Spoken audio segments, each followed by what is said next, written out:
Hello and welcome to game changers. मेरा नाम है आकाश और बात करेंगे नेपाल क्रिकेट की। जी हाँ भाई, लिमिटेड रिसोर्सेज के साथ और उतनी अपॉर्चुनिटीज नहीं थी, इंफ्रास्ट्रक्चर नहीं था, लेकिन बस जुनून था इस टीम के पास और उस जुनून की काबिलियत और जुनून, भाई इन दोनों का एक परफेक्ट मिक्स वहां पर होता है। और नेपाल क्रिकेट आज अब प्राउडली कह सकता है कि भाई हाँ, आज हम अपने दम पर उस मुकाम पर पहुंच गए हैं कि आज उनके जो क्रिकेटर्स हैं वो प्राउड महसूस कर सकते हैं। नेपाल पूरा देश प्राउड महसूस कर सकता है कि आज वो टॉप टीम्स के साथ कंपीट भी कर रहा है और जबरदस्त परफॉर्मेंस भी दे रहा है।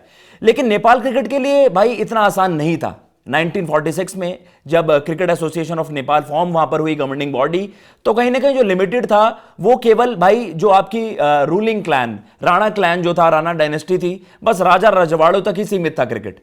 लेकिन फिर जब 1951 की क्रांति आई, डेमोक्रेसी आई, तो भाई क्रिकेट फिर वहां पर फैला और कहीं ना कहीं नेपाल 1990 तक उनको ये सारी फैसिलिटीज भी वहां पर मिल गई और उनके पास वो जुनून तो था ही। तो कहीं ना कहीं अब बस इस बात की देरी थी कि भाई आईसीसी कब उनको वहां पर एसोसिएट मेंबर वहां पर डेजिग्नेट कर देता है। 1996 में वहां पर वो डेजिग्नेट होते हैं और एसीसी ट्रॉफी में वहां पर 2 मैच जीतकर उन्होंने कहीं ना कहीं ये दिखा दिया कि भाई हमारे पास वो टैलेंट है। ऑब्वियसली वो रिसोर्सेज नहीं है, वो फैसिलिटीज नहीं है, लेकिन वो जुनून है, वो टैलेंट है, ताकि हम सक्सेसफुल वहां पर हो पाए।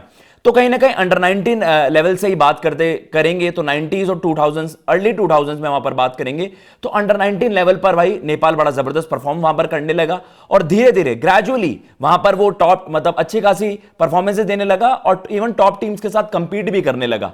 अगर हमने जैसे 1996 की बात करी और ग्रेजुअली हम 2000 की तरफ बढ़ रहे थे, तो आपको याद आएगा अंडर 19 वर्ल्ड कप 2006 में उन्होंने वहां पर न्यूजीलैंड को जब मात दी तो दुनिया बात करने लग गई कि हाँ भाई नेपाल के पास भी वो टैलेंट है। लेकिन अब जो हम रिसेंटली देख रहे हैं भाई, देखिए उनको वहां पर स्टेटस भी मिला 2014 में T20 इंटरनेशनल्स में, वहां पर उनके लिए जबरदस्त आगाज भी हुआ था। क्वालिफाइंग स्टेजेस में अगर बात करें तो अंडर T20 वर्ल्ड कप में वहां पर उनको 2 जीत भी मिली, इवन अफगानिस्तान को भी उन्होंने वहां पर मात दी थी, पर वो क्वालिफिकेशन से बस चूक गए थे वहां पर। उसके अलावा अगर आप बात करोगे ओडीआई स्टेटस उनको 2018 में मिला।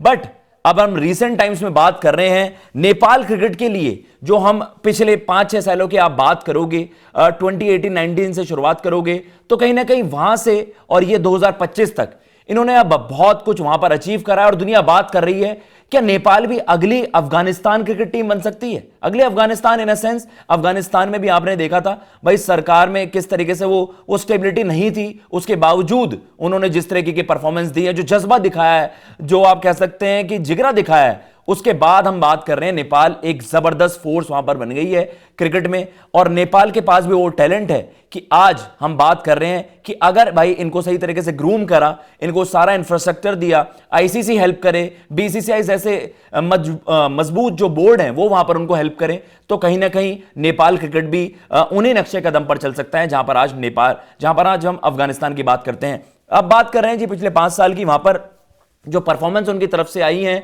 डेफिनेटली ये कुछ उनके टॉप परफॉर्मर्स है। लेकिन इससे पहले हम जाएंगे जो उनके पिछले 5 साल में परफॉर्मेंसेज आई हैं उनके बारे में वहां पर चर्चा करते हैं।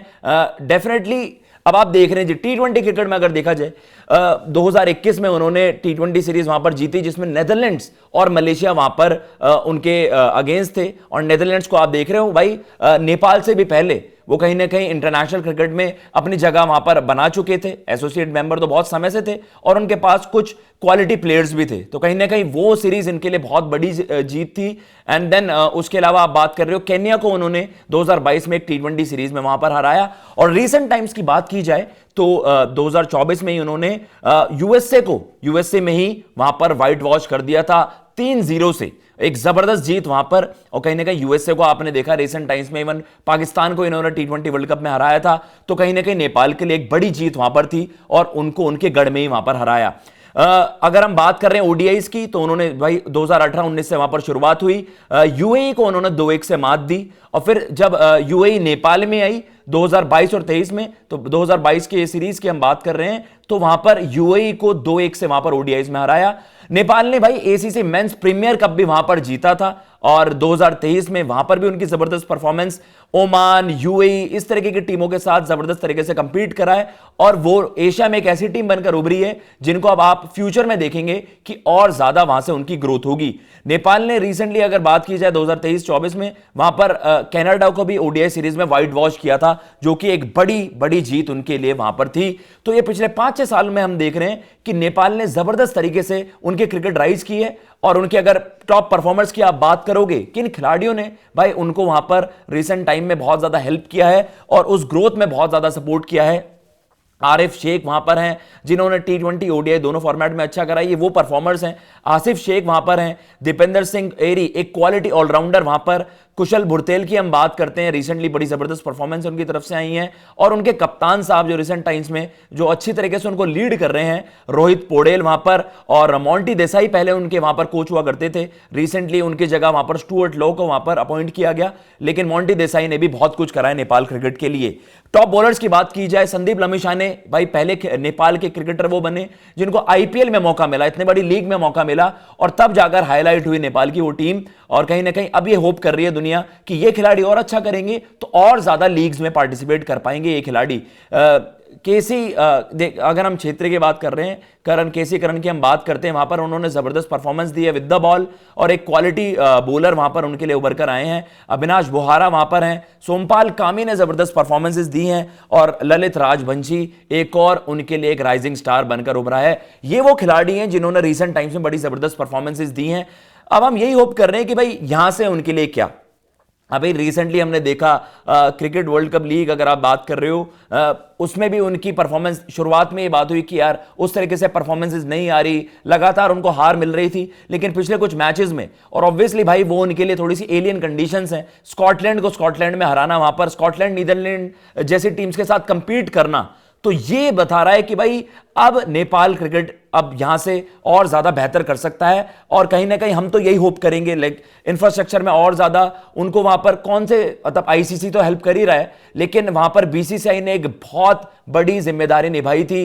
नेपाल क्रिकेट ने वहां पर रिक्वेस्ट भी करी थी बीसीसीआई से कि आप हमारी मदद करिए, और वहां पर आप कह सकते हैं बड़ौदा, गुजरात के साथ उनकी सीरीज अरेंज कराना, इंफ्रास्ट्रक्चर देना, इंफ्रास्ट्रक्चर में वहां पर हेल्प करना, और वहां पर ट्रेनिंग सेशंस की आप बात कर लीजिए, आपको गेम सिमुलेशंस की बात कर रहे हैं, इंडिया ने इनको बहुत ज्यादा मदद करी है, बीसीसीआई ने बहुत ज्यादा मदद करी है। और जो मदद इंडिया ने अफगानिस्तान की करी थी, ऑब्वियसली आपके पास टैलेंट होना चाहिए, और टैलेंट नेपाल के पास है।